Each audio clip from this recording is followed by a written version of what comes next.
Hello everybody, this is part 4 of the week 10 lecture. We're going to look at different ways to discretize a continuous controller. So trying to have an equivalent representation from S domain to Z domain. We mentioned a couple previously. We can do the Z transform, we can do the zero order hold. This session, I'm going to cover all the other possibilities and put them all together. So the reason why we need to look at this is, remember we did the design by emulation. After that design by emulation, we got a continuous time controller, which performs as good as a continuous time system. However, our computer can only implement a digital controller. So the last step of design by emulation is to convert that continuous time controller with a kind of digital controller. Then the computer is able to implement that. So why don't we just use something like that? Well, zero order hold. This is like our zero order hold. The issue is this is a good kind of way of converting if there's physically a zero order hold in the system. So physically that's happening. However, when we do the algorithm, there's nothing physical there. It's basically a kind of a calculation from S domain to Z domain. And for our different kind of purpose in controller design, sometimes we are more kind of appreciate certain place to be mapped perfectly. It's not possible to map S domain to Z domain 100% perfect. You have to kind of value certain points and also kind of sacrifice other points. So this is why we come up with quite a long list of different options here. So here are the kind of 5 options over here. The first one is direct Z transform. So this method guarantees the impulse response. Okay, if you have a unit impulse, the response between S domain and Z domain are identical. The second method we mentioned is zero order hold equivalence. This one guarantees if there's physically a zero order hold, so we have a control output in discrete time domain, and we did this digital to analog conversion and use that control signal to control a continuous plant. In that case, say if we physically have this UK zero order hold and you got a UT, and this UT is to control a plant GS. So in this case, we can use that whole thing, use a zero order hold representation. That's where that makes sense. So there's 3 other methods. We can do the numerical integration methods. So this is a more kind of based on computer algorithm. Because eventually this controller need to be implemented by a computer. And we can do some bilinear method using frequency wrapping. This will guarantee its good performance at certain kind of frequency. And the last one will be zero pole mapping. So we mentioned a little bit of like the relationship between S domain and Z domain. And we're going to introduce the details how actually we do that to make sure the performance of the controller in S domain and Z domain maintain the same poles. You might try with all the other methods. We already know the first and second method. You can see if we got S domain to Z domain and then you check the poles, you'll see the poles are different. Okay, so there's some benefit when we need to maintain the poles. So that's also a method. So in this lecture, we're going to go through all these methods, and some of them is already completed. to give you kind of different options. And in MATLAB, there's actually a function called C2D with all the options, all these options available. The first method I mentioned is doing the direct Z transform using the Z table. So we have a table of Z transform, and we remember there's a few columns over there. You got a S domain, you got a time domain, then you get a Z domain. So if the item is available at this table, then you directly read it and get your Z transform. If it's not available, we do partial fraction to trying to made up these items and be able to do the read the table. So this is very straightforward. That we consider at the beginning this is the kind of the only way. And this major parameter here is the sampling time, or sometimes sampling frequency, which is omega or f. These three things are just different way to represent the sampling. We have to make sure the sampling frequency is high enough. Okay, so we mentioned all this at the beginning of week 9. So this is when we do this analog to digital sampling. The sampling frequency needs to be high enough. The higher the sampling frequency, the more accurate this mapping would be. Also, you have a problem with the high frequency distortion, particularly when we do this. The sampling time, if the sampling frequency is not high enough, you got aliasing, and you got very large phase shift and also the gain shift in the high frequency. Okay, so because this virtually you have a low pass kind of filter applied to that. Okay, your low pass filter will limit any high frequency signal to go through, so the high frequency response of the system will be damaged by this low pass filter. So it's very poor matching the frequency domain, although what we guarantee is if we have a impulse signal gets to the system in S domain and Z domain will perform identically. The second method we also already mentioned is using zero or hold equivalence to basically converting. So this initially is converting a digital system into an analog system, but this can be also used to mapping the whole thing from S domain into Z domain by using this. It's not a very good approximation if there's this zero hold is not physically there. However, in most situation when you have the control signal to control the output, that's what we do. Okay, so this is specifically useful when physically there's a zero order hold in that situation. You do that. The property of this method is it guarantee if the S domain system, the plant, is stable, then you adding this additional components on the top, it still be stable. However, if you put an impulse signal to this DS and DZ, they won't give you exactly the same frequency response. So all this stuff you can test using MATLAB to see the difference. The third method, which is new, we're going to introduce today, is use the numerical integration method. So we have to go a little bit basic calculus to approximate a certain small change between two samples.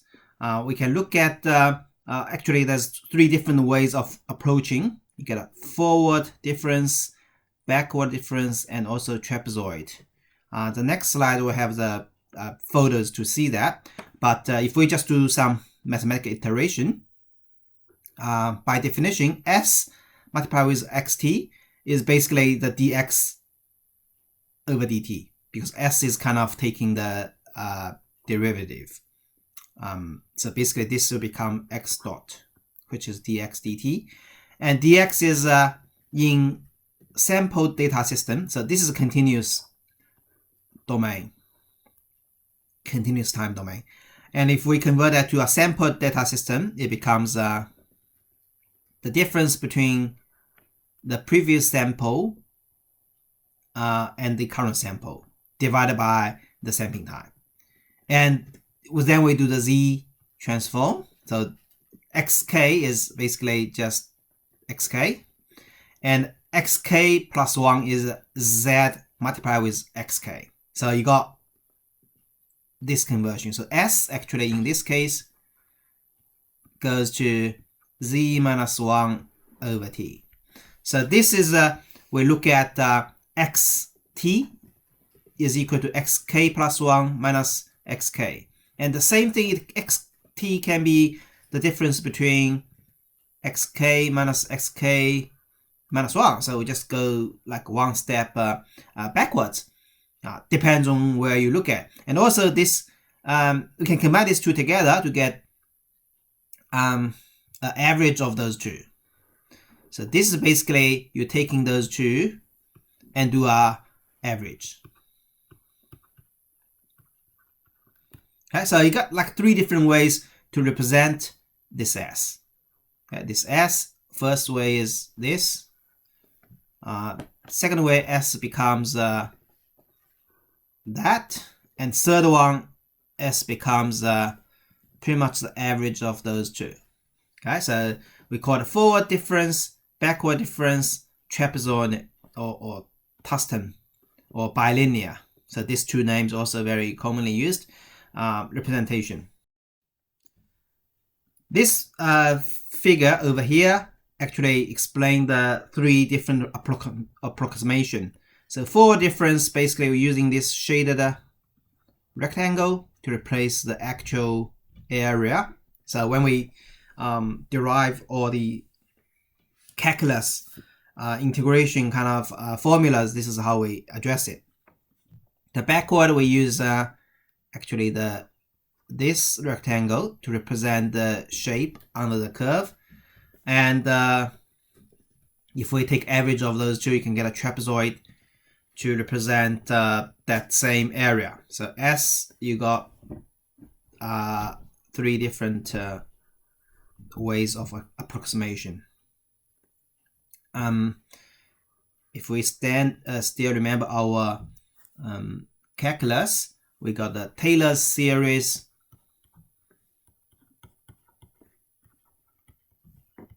of this. We know that Z is equal to EST. If we do the Taylor series of expansion of this, Z from here is equal to 1 plus TS plus T square, S square, 2 factorial plus T power of 3, S3, 3 factorial. So this is a power Taylor series expansion of Z. The first method, impulse invariance, we just use this one. So you can see this 4 difference basically is taking the linear part of this Taylor series. So we just ignore the high powers. That's pretty much it.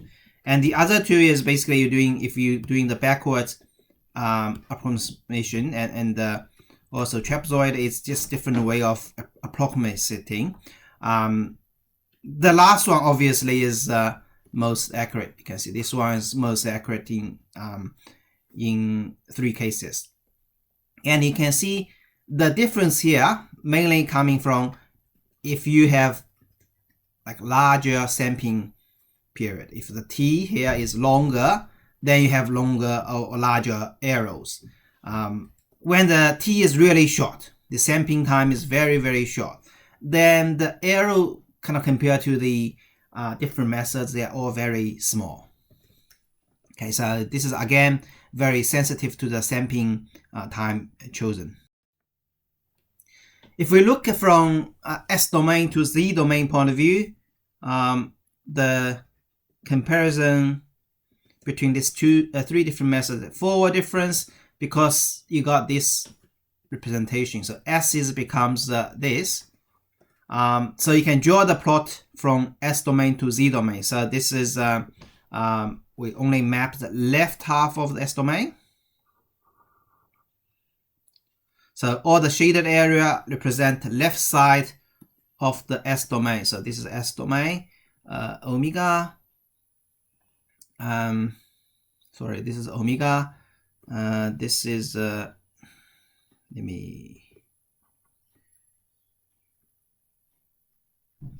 this is a sigma, this is a j omega. Okay, that's the S domain. We're trying to map the left side. In the first case, the forward difference,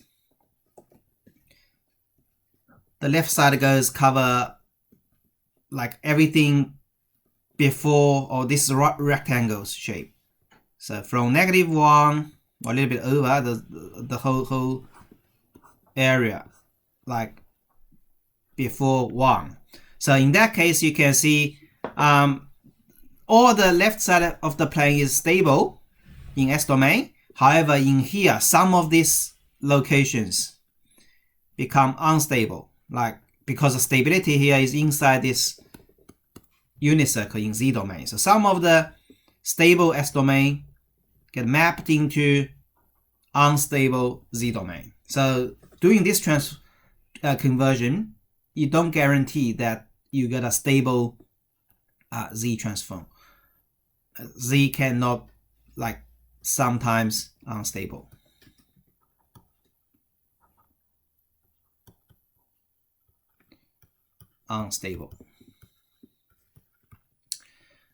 So that's kind of if the sampling time, particularly this sampling time t is long, the sampling is slow, then you got problem. And we can understand that when we do the low sampling, it's causing the delay of the digital system, and that delay will cause unstable. So that's where it's come from.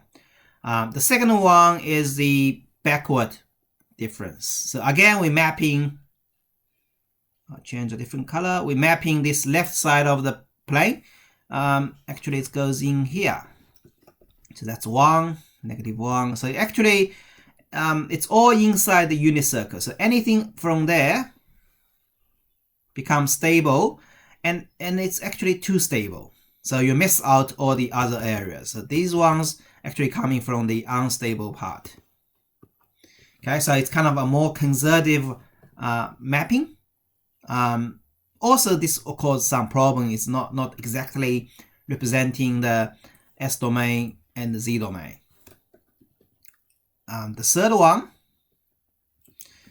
again, we're mapping the S domain to Z domain. This time, it's much better. It's exact kind of the stable to stable, unstable to unstable. So this is a much better representation. However, there's still some distortion in here. So again, we're just trying to summarize what I just mentioned.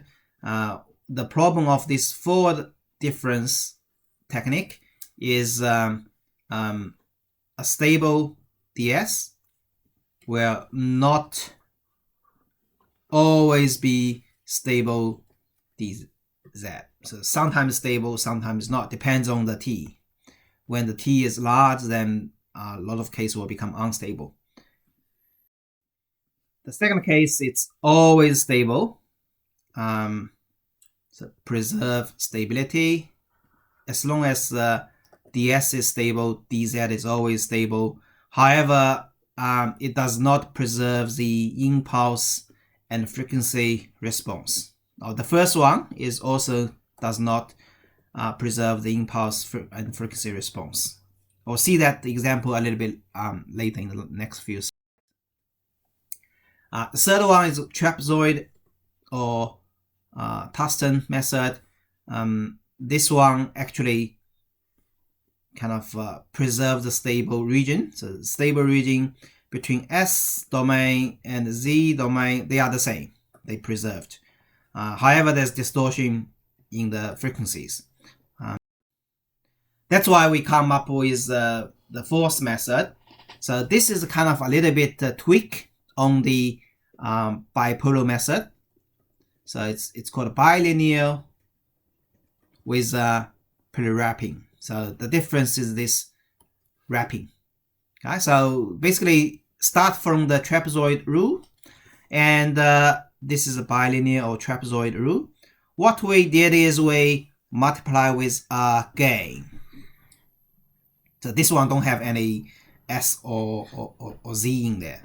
The purpose of this gain is trying to kind of make sure at a certain specific frequency, omega 0, so this is omega 0, at the bottom is omega 0, make sure ds is equal to dz at this omega 0. And the purpose of that is we make sure at certain kind of frequency, the gain of both systems are the same. And normally this frequency is within the bandwidth of the system. That's where kind of the important region we want to maintain the performance. We can mathematically prove that. So let's see, we wanted to have the gain of the dz to be equal to the ds. Okay, so we use the formula. This is our formula. So ds is actually equal to this. Then we replace z with that. So this just whole thing. This is s. Then we replace that with that. So everything is with omega 0. Then we do the calculation. We have Euler's formula, cosine theta equal to half of e j theta plus e negative j theta. We got sine theta equal to something like that. So these two can be derived. What's the tangent theta? So what we want to do is get rid of this tangent. And we got this whole thing. And if we put in there, then you got everything cancelled out. Okay? So you got, this is basically just dj theta. Okay? So dj theta 0. So you got the gain in Z domain and S domain are the same. So this parameter multiplying up front, so is coming backwards. Like we did this calculation and oh, we need to have this ratio there to guarantee that the j omega 0 actually equal to the z at the same omega 0. This is called a bilinear rule with wrapping, pre-wrapping. We can have a example to have a look at what's the difference between these different methods, particularly the frequency domain. So I'm going to draw the Bode diagram for a system like this. So this is a time domain, or not time, sorry, this is a continuous time S domain signal. So actually this is a low pass filter.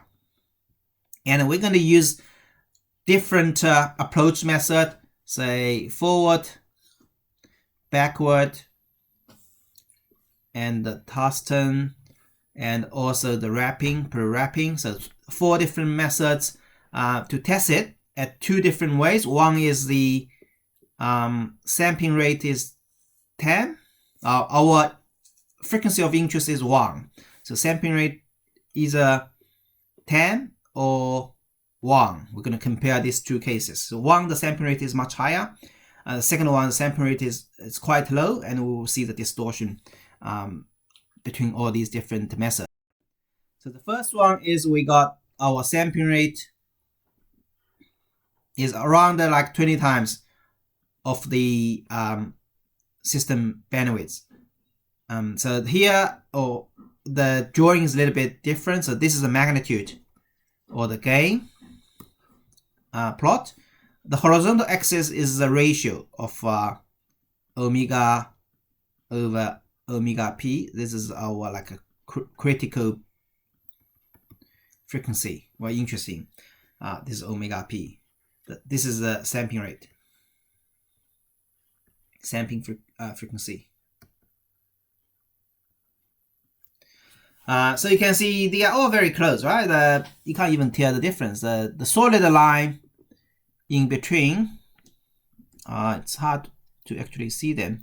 The solid line in between, like in the middle with that plus line, so the plus line is the wrapping, and the circle is bilinear, and solid line, these three are kind of all together. You see the forward and backwards, one is a little bit off, the other one is a bit off, like downwards. So they are close, but slightly different. And if you look at the phase difference, this is the phase. You can see at the low frequency, they are all the same. But when the frequency goes higher, they get a little bit different. This is like when the frequency is twice or 3 times of the critical frequency. Also, this is probably normally the frequency, this critical frequency we choose is around the bandwidth of the system. So you can see there's a difference when the frequency goes very high, but still not much. Now we choose another case when the sampling rate is low. So the sampling rate is only twice as the critical frequency, so like twice of the bandwidth. So this is our critical frequency. Then you can see the graph is everywhere. The blue one, this is continuous time gain of the bow diagram. So this is a magnitude. This is a phase. So you can see the continuous time plotted there. The plus one, this is a plus, is this green, is very close over here, and exactly on the line when this is omega 0 equal to 1. Okay, so it's exactly on the line because this pre-wrapping, we pre-wrapping at omega 0. So that's our pre-wrapping. And the other ones are off. The bilinear without wrapping is off a little bit, and the backwards and forward, they are off quite a lot. And if you look at the phase margin, it's also the same situation. You have this with the wrapping exactly accurate at the omega over omega p equal to 1. So it means that when we at the critical frequency, the phase delay is the same for the continuous system and our discretized system. However, the other ones are off quite a bit. So this one is probably the worst case. It's completely like off the chart. And the red one, the backward one, it's okay at the low frequency, but once the frequency goes higher, this is way off again. So you can see the difference between different way of approaching the mapping of between S domain and the Z domain. The frequency response is not maintained, and you can maintain at a certain spot with the wrapping. You can pick a certain kind of area you're interested to try to match that particular area. You can map, saying this one, I'm trying to make sure this area, things around this area are good. If our system in this area is like most of our signal bandwidth is, then if we can maintain this part to be kind of accurate enough between the continuous time and discrete time, then our system will perform reasonably good. Those very high frequency stuff doesn't matter too much because our signal is not that high frequency. The last method that we're going to mention is we call a zero pole mapping, or we call matched method. So this is what command in MATLAB we call C2D. You get a matched option over there, and it's taking this strategy. So we trying to map all the zeros and poles in S domain and Z domain to be exact. So all the S domain poles and zeros should map to the z domain like that. So z equal to e st. So in this case, for the simple pose like s equal to -a, you get a z equal to, so s is -a over here, z equal to e -at. If you have a couple of complex pose, you have a couple of complex pose in z domain accordingly. So this is basically just use that z equal to e st in the system. Another thing is if you have zeros at infinity. So this is a case when you have 1 plus s plus a. So this case, you get a pole at -a. You don't have 0. Right? We normally say you have 1 pole, but you don't have 0. Theoretically, we do have a 0. Theoretically, for any of this system, the number of zeros and the number of poles are equal, are the same. It's just in this case, the 0 is actually equal to infinity. So you don't show up in here. You always have to match the number of poles and zeros. So in another case, if you have something as s plus a, s plus b, you have 2 poles in the system. So in this case, you have 2 zeros at infinity. It just not show up because they are at infinity. So for that case, we match the s at infinity go to z equal to -1. The reasoning for that is quite reasonable. If I draw the s domain, this real and imaginary axis, and if we draw the z domain with unit circle, we have mentioned this before. This imaginary axis of the s domain actually turns into this circle, right? And we can see what happened. It's a bit dodgy drawing. Let's do that again. So that axis, you can see the center is the center is mapped to here, and if it goes up like that, goes down like that, it's turning this and that. So you can imagine if we wrap everything together all the way through, when positive infinity and negative infinity goes together, it becomes at this point z equal to -1. So that's where it's come from. So this point is actually when the frequency goes infinity. So when the zeros at the infinity is this case. This slide and the next slide actually shows a detailed steps by step of how to do this mapping. The step 1 is mapping all the poles from ds to dz by z equal to e st. So you have 2 cases. One is single real pole, and you have complex poles. You can do this representation with z equal to -at for real pole, and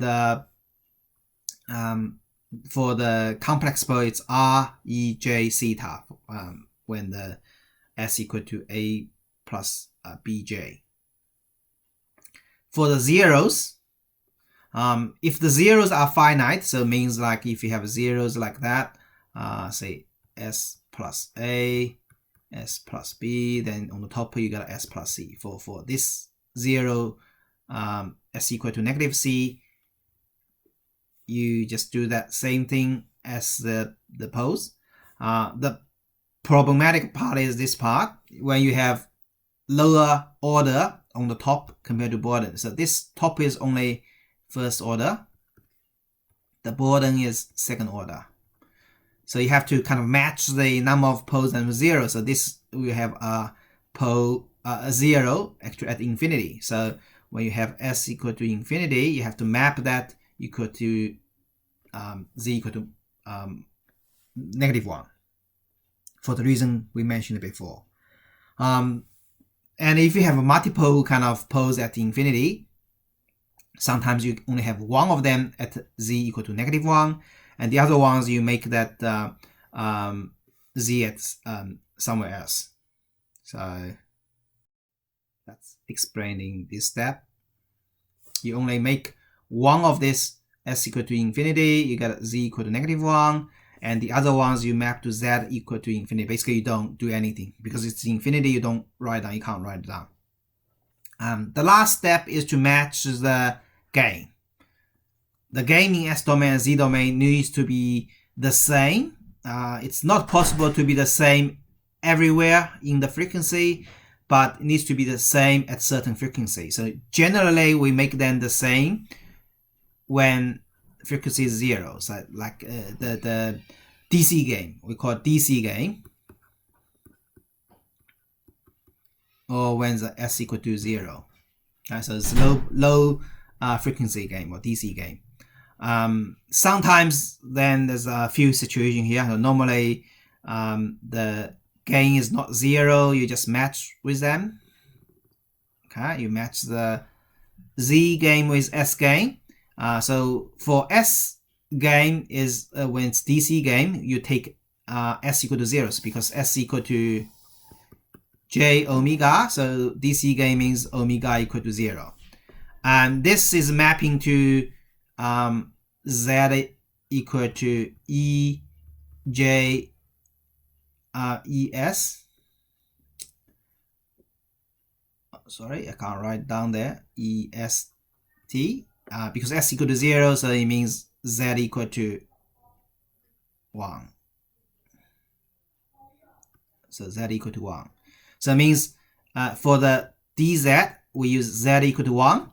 Putting there, we have to match these two gains to make sure their gain at DC, frequency equal to 0, are matched. Then there's a situation when this DS may be 0 or DS may be infinity. When DS equal to 0, so you don't compare the DS with DZ. Instead of you compare DS divided by S. So this will make that 0 gain become something, not 0. Okay, so basically, if ds equal to 0, you divide by s, because s is 0, means that kind of get rid of the zeros, it actually have some value. To match that, for the z, you multiply with t over z minus 1. So basically, you kind of divide by 0 on both sides and compare that gain, rather than directly compare the DC gain. And if the gain, third case, when the gain is equal to infinity, you can't compare that anymore. So what we do is we don't try to match the DC gain anymore. So S is not setting to 0 anymore. Instead of, you can pick up a particular frequency omega 1 and make sure the ds and dz is the same value at that omega 1 rather than S equal to 0. So it's very detailed steps. From last page to this page, we go through getting the poles, then getting the zeros, and for the zeros at infinity, you have to do something to process it. Then we try to match the gain. If the gain is non-zero, it's easy, and then if it's 0, we have to divide something, and if it's infinity, then we can't compare. We choose a different frequency rather than S equal to 0. So here, and more detailed example I will go through with the tutorial questions. So this example is very simple. Right? I got a simple case. You have poles equal to S equal to -a. 0 is S equal to infinity in this case. You don't have anything else. That's first order system. So when you get S equal to -a, you get a Z equal to E negative AT. When S equal to infinity, you get a Z equal to 1. So basically, you have your poles at Z equal to e negative at, and you have 0 at z equal to 1. So if we look at our result here, this is our 0 equal to, negative 1. Get confused. This is z equal to negative 1. And at the bottom, this is our pole. This is a pole and 0. Then we have to match the DC gain. So we got this thing.